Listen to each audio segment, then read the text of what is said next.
እንደ ቀልድ እንደዚህ ጊባብ አላረግም። እዚህ ሆኑናለን ለኢሳም የሚያወጥሩ ስሜት ስላለኝ መሆን ካለበት እዚህ ያለው ነገር ምናምን ባስተካከል ምናምን ደስ ይለኛል። እንትን ቢል ያው አንተ ብትፈቅድልኝ ማለት ነው። እዚህ ያለውን ነገር ምናምን ባስተካከልና እዚህ ሆኑናለን ለኢሳም የሚያወጥሩ ስሜት ስላለኝ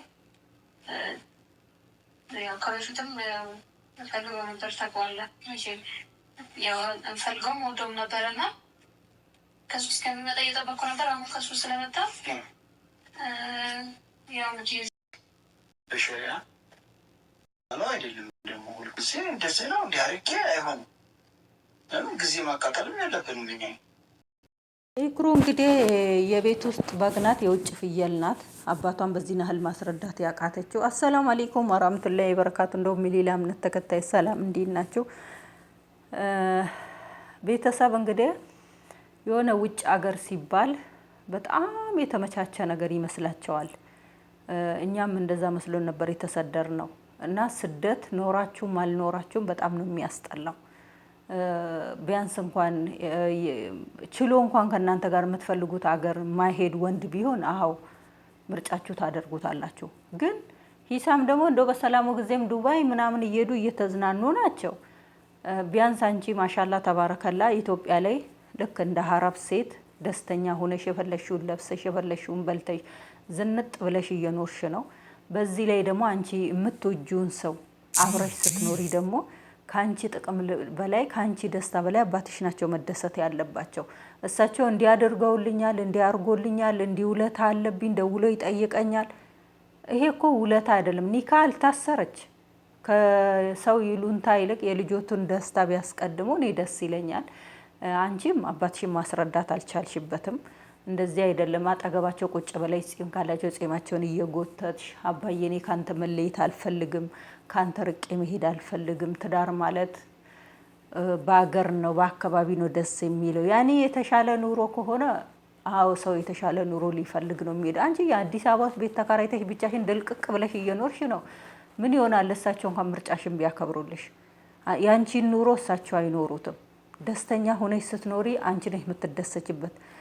ደስተኛ ያልሆነ ትዳር ውስጥ የምትቃጠይው አንቺ ነሽ። አንድ ሰው አግብታ ፈታሽ ከማለት ካሁኑኑ እሳት ውስጥ ከምትገቢ ዳር ላይ ሆነሽ እየሞቀሽ ብትከላከይ ነው የሚሻለው። የማትወጂውን የማታውቂውን ወንድ ሂደሽ አግብተሽ ስጋሽ እዛ ሆኖ ልብሽ እዚህ ሆኖ ኑሮ አይደለም።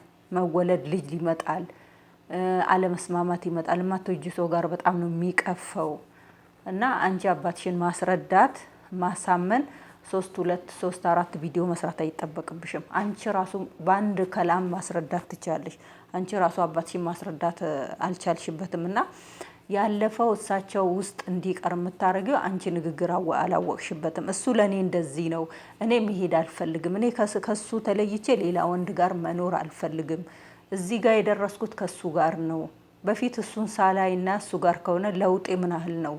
መጥፎ ሰው ባለጌ ወንድ ቢሆን የኔ አስረግዞሽ ወይ የሆነ ነገር ሆኖ አይተሻቸዋል። እየተጋጋጡ እየተላላጡ ሌሎችን ልጆች አይታቸዋል። ሌሎችን ልጆች እያዩ ናቸው። አባቷ ጋር አጭር ልብስ እየለበሰች ሱሪ ተወጣጥራ እየወጣች አባቷን ቤተሰቦቿን እያሳደበች አንቺ ደግሞ እንደዛ አይደለሽም። በአንቺ ሊኮሩ ሊደሰቱ ይገባቸዋል። በአጠገቤ ኑሪ ልጄ አትራቂ፣ እኔ አጠገብ ኑሪ ማለት ነበረባቸው እሳቸው። አሜሪካን የሚሉት እሳቸው አሜሪካን ላይ ተለክፈዋል እንዴ? ኧረ አሜሪካን ሁሉም እንደው አሜሪካን የገባ ሰው ሁሉም ደስተኛ ነው? አንዳንድ ጊዜ የኛ ቤተሰቦች ወላሂ ለአዚም ጥቅመኞች ናቸው። ጥቅም ነው የሚያስቀድሙት ከልጆቻቸው ደስታ አስቀድመው ማለት ነው። ለምን እንደሆነ አላውቅም። የልጄ ደስታ ይቀድማል በሉ። ከምንም በላይ ለልጅ ዋጋ መከፈል አለበት። እኛ ለልጆቻችን አይደል እንዴ ሰው ሀገር ላይ 10 ምናምን ዓመት ደም እየተፋን ያለ ነው። እርሶችን የመሰለች ልጅ ስደት ሂዳ ትዳር ይዛ ከርሶ በስልክ ከሚያገኟት በአካል በየቀኑ እየሄዱ ቢያገኟት አይደሰቱም? ምን ያህል ያኮሩታል? ምን ያህል ያስደስታል? እቺን የመሰለች ቀና ብላ እንኳን የማታዩት ልጅ በዚህን ዘመን እንደዚህ አይነት ልጅ መኖር ራሱ እድለኛ ነው። በዚያውን ሶሻል ሚዲያ እየተጠቀመች አክላቃን ጠብቃ እሱ ኢሳም ከሆነ ዝም ብሎ ነው የሚሉት። ስርዓት ያለው ነው። አንዳንዱ ቢሆን 10 ቦታ እየተጋደመ 10ውን እያቀፋ 10 ጋር እየተጃጃለ ነው ዛሬ ፈምሶ እንትን የሚለው። እሱ እንኳን አላህን ፈርቶ ወላሂ እንደ ሰው እንኳን በጣም ልብ የሚሰብር ቪዲዮ እንኳን አይሰሩም። በጣም በተረጋጋ ቆም ብለው አስበው ቪዲዮቻችን ይጠቅማሉ ብለው በተረጋጋ ነገር ነው። ስርዓት አለው እንደማንም ወንድ። ኧረ አንዳንድ ወንዶችን ስታዩ ማኡዝ ቢላ አይደሉ እንዴ? አንዳንድ ሴቶችን ስታዩ አኡዝ ቢላ አይደሉም እንዴ? ዛሬ አንዷ ጋር ተለጥፋ ታያታላችሁ። ሳምንት ወይ አንድ ሳምንት አብራት ሰራ ላይ ተጣልታት ላይ ስንት ነገር እያየን ነው።